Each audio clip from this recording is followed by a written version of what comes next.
Pranam.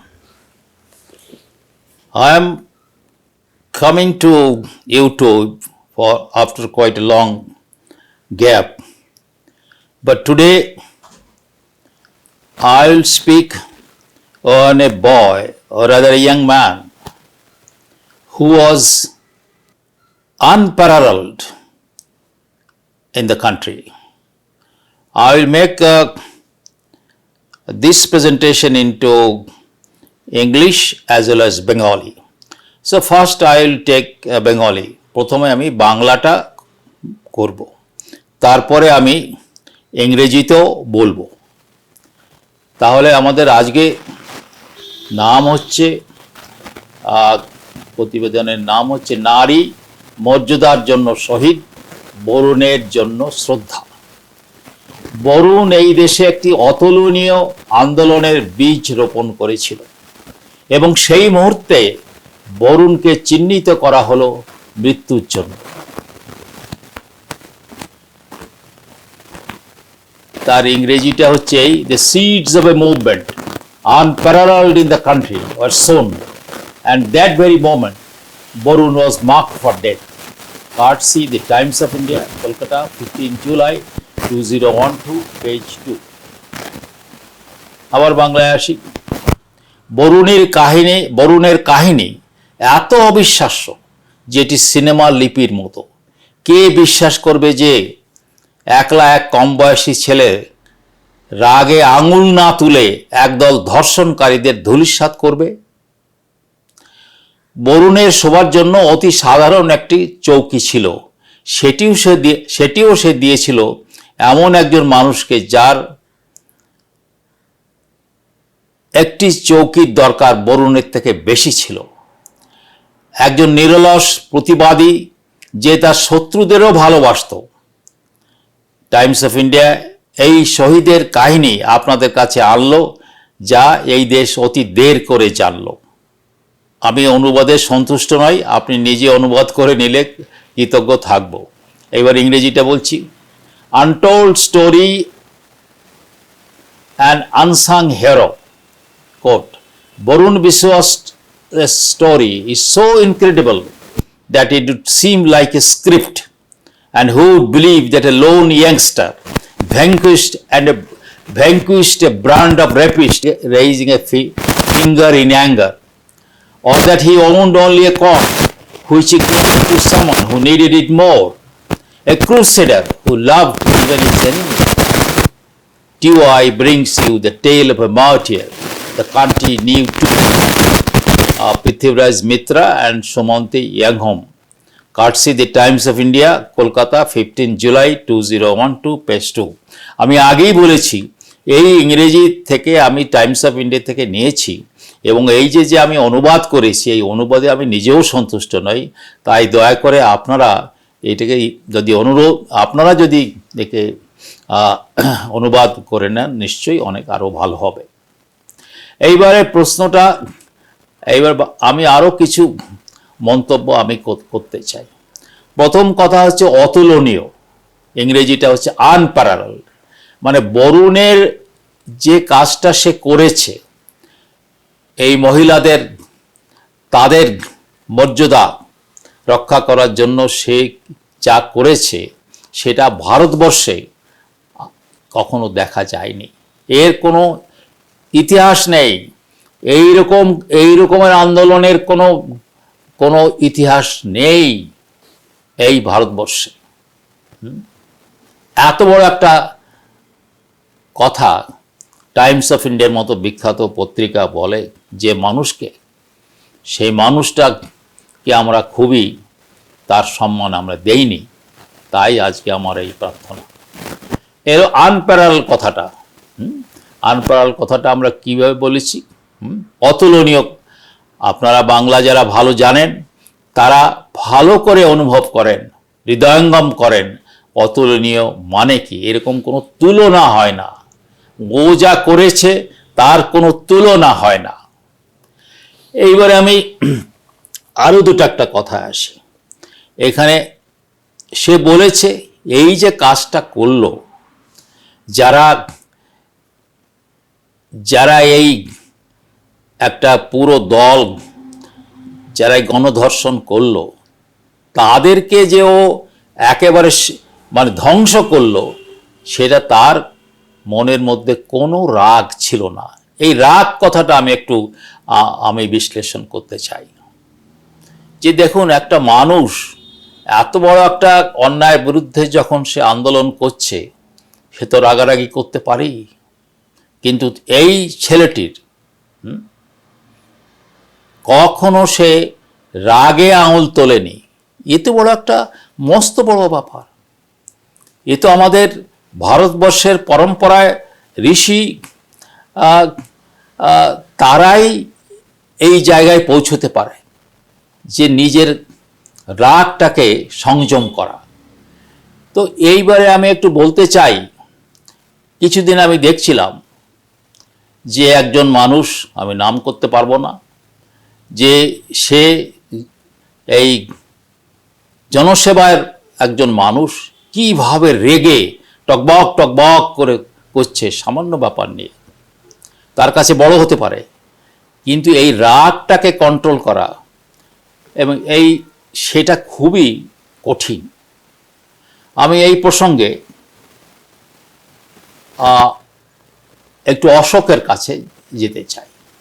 Ashok বলছেন, যদি কেউ ক্রোধ এবং জলদিবাজি কিছু করে যে শাসক বা যে লোক, তাহলে সেই কাজটি সে সুসম্পন্ন করতে পারবে না এবং সর্বনাশ হবে।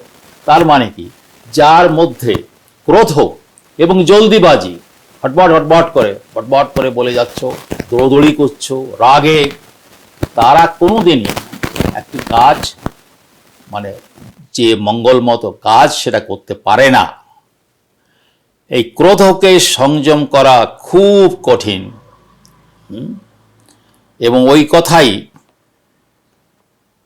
গৌতম বুদ্ধ বলেছেন যে এই ক্রোধ যদি আমরা সংযম না করতে পারি, তাহলে নানা ধরনের সমস্যা সৃষ্টি করব। আমার নিজের ধ্বংস আনবো, দেশের ধ্বংস আনবে, মানুষের ধ্বংস আনবে।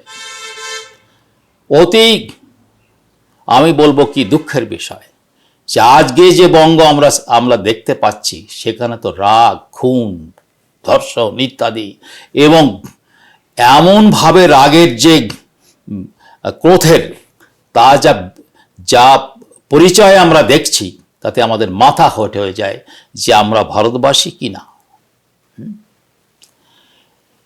এইবার আর একটি বিষয়ও বলছে, দেখুন, যে সে পরের চাহিদা, পরের দুঃখ সে বুঝেছে। তার একটা সামান্য একটা চৌকি ছিল, আর একদিন এক মহিলা, খুব সম্ভব এক মহিলা, সে তার বোধহয় বাচ্চা টাচ্চা হয়েছে, সেই ওই চৌকিটা দেখে বরুণের বাড়িতে এসে দেখে। বরুণ বললে, তুমি এই চৌকি নিয়ে যাও, আমার দরকারের থেকে তোমার দরকার অনেক বেশি, তুমি দাও। বরুণের যে মন, সেই মনটা বুঝতে গেলে আবার আমাদের অশোক এবং বুদ্ধের কাছে ফিরে যেতে হবে। দেখুন, আর একটি কি কথা বলছে, যে বরুণ তার শত্রুকেও ভালোবাসত। এটা তো অবাস্তব যে একটা মানুষ, সে এত বড় একটা অন্যায়ের বিরুদ্ধে আন্দোলন করছে এবং এত বড় বদমাইশদের বিরুদ্ধে সে আন্দোলন করছে, তাদেরকেও সে ভালোবাসে। এই যে মানুষের মধ্যে এই গুণ আছে, সেইরকম একটা মানুষ ভারতবর্ষে, কেননা পৃথিবীতে এই ধরনের মানুষ বিরল। অর্থাৎ এইটাকে আমি একটু ব্যাখ্যা করতে চাই।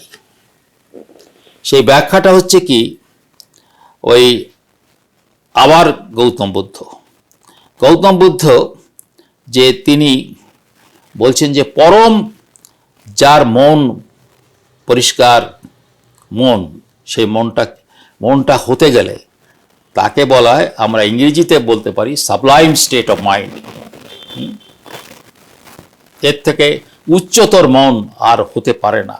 সেই উচ্চতর মন হতে গেলে তাদের মধ্যে কি কি গুণ হতে হবে? একটা হচ্ছে মেত্তা, আর একটা হচ্ছে করুণা, আর একটা হচ্ছে মুদিতা, আর একটা হচ্ছে উপেক্ষা। আমি এটা একটু ব্যাখ্যা করি। মেত্তা হচ্ছে মঙ্গল কামনা করা, এবং এই মঙ্গল যে শুধু আমার নিজের মঙ্গল কামনা করি তা না, আমার পরিবারের মঙ্গল তা করি না, আমি যেখানে বসবাস করি সেই জায়গা শুধু নয়, আমার যে মহকুমা এবং যে জেলা এবং আমার যে রাজ্য, সমস্ত ভারতবর্ষের মানুষের আমি মঙ্গল কামনা করি। এমনকি সারা পৃথিবীর সব মানুষের মঙ্গল কামনা করা, তাকেই বলা হয় মেত্তা। এই তার গুণ, তার মধ্যে এই গুণ ছিল। এইবার আসলো করুণা। এই করুণা কথাটা অনেক সময় আমরা বাংলায় টাংলায় একটু উল্টোপাল্টা করে কথা বলি, তুই কি আমার প্রতি করুণা করছিস? করুণা সে কথা নয়। আমরা যখন কাউকে বলি, মানে এই বুদ্ধের কথায় করুণা হচ্ছে কি, যিনি নিজের অর্থ, নিজের সময় ব্যয় করে পরের উপকার করা, সেই হচ্ছে, তাকেই হচ্ছে করুণা বলা হয়। করুণা। এবার আমি একটু ব্যাখ্যা করে বলি। যেরকম ধরুন, একজন আমরা পথে চলতে চলতে দেখা গেল কি একটা গাড়িতে এসে একটা লোককে তার পায়ের পদ্মে চলে গেল। বহু লোক সেখানে জড়ো হয়ে গেল, হা হা করলো, কেউ কান্নাকাটি করলো, কিন্তু কেউ তারা কেউ এগোচ্ছে না।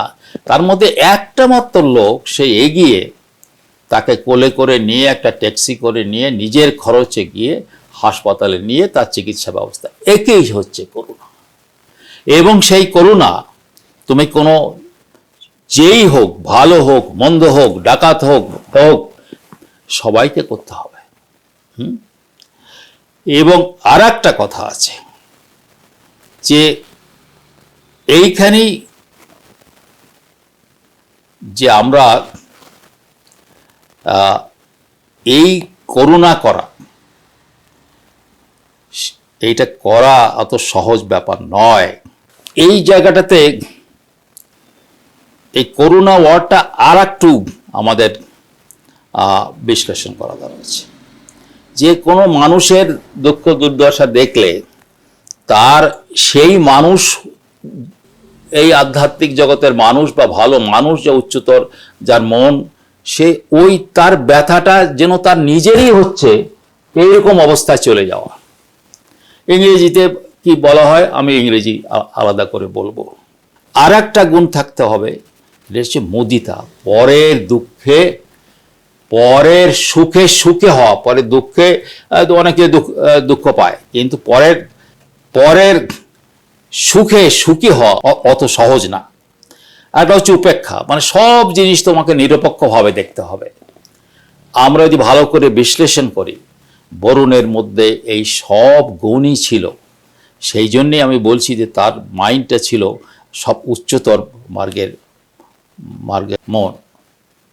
আমরা যখন এই জিনিসটা, আমি ইংরেজির মধ্যে আর যাচ্ছি না, কিন্তু দুই এক কথা না বলেও পাচ্ছি না, আমরা যদি অনুবাদ করি, এই তাহলে কি দাঁড়ায়?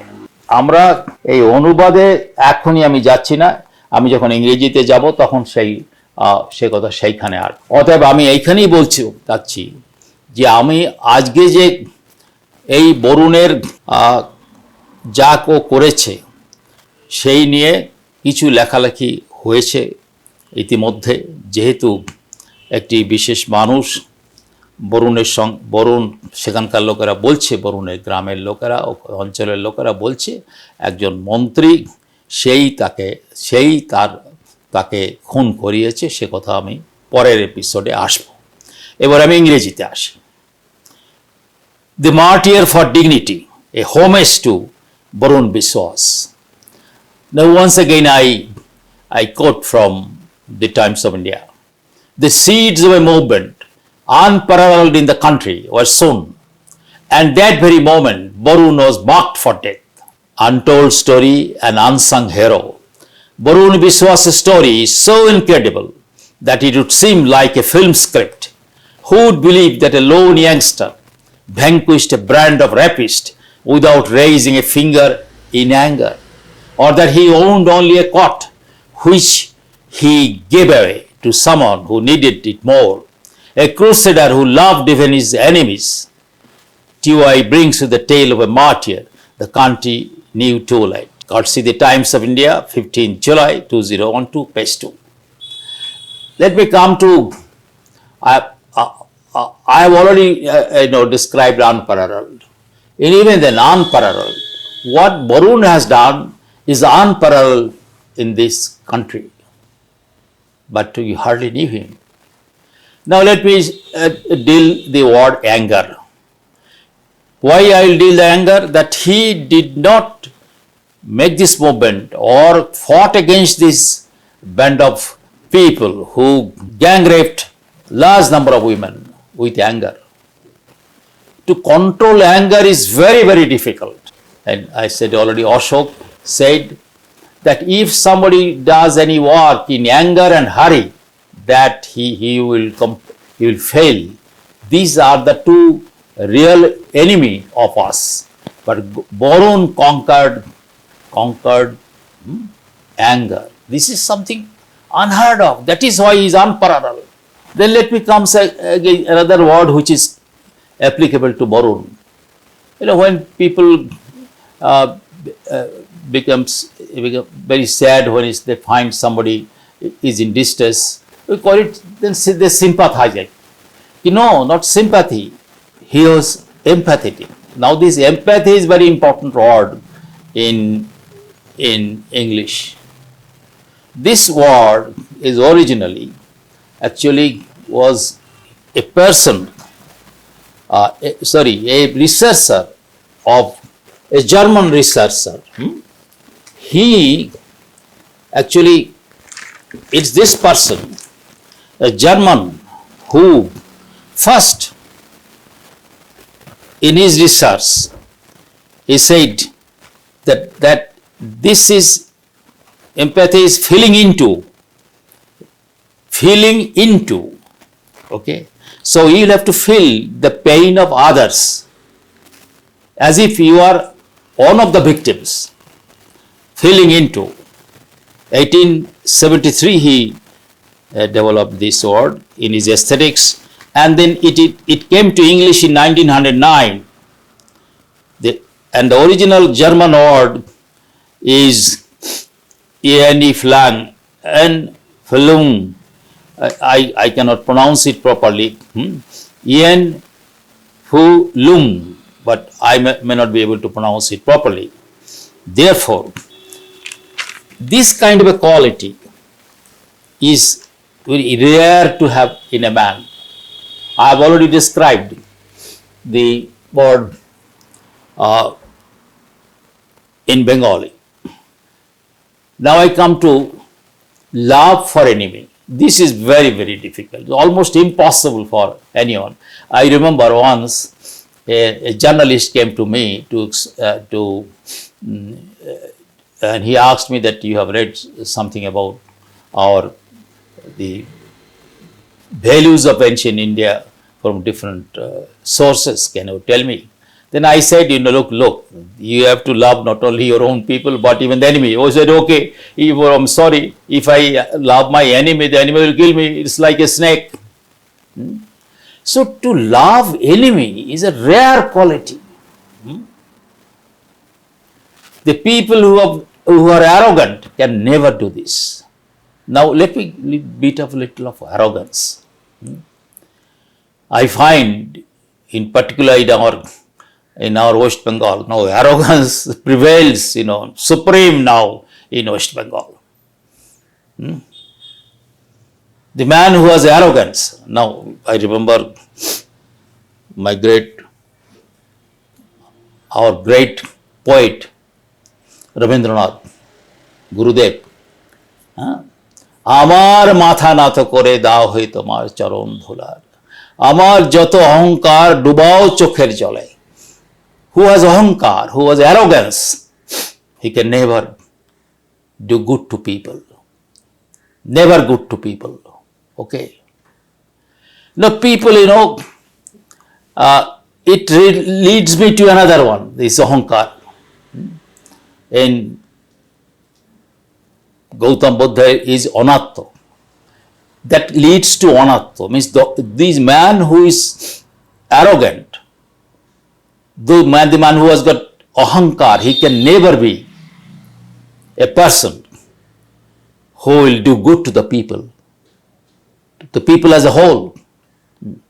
Again, it reminds of Sir Nolan in his 7 Principles of Public Life. In his 7 Principles of Public Life, the first principle that if you are in public life, whether you are an MLA or an MP or an officer, the first quality that you will have selflessness. You will not do anything for yourself. You will only do for the people. You are accountable to the people.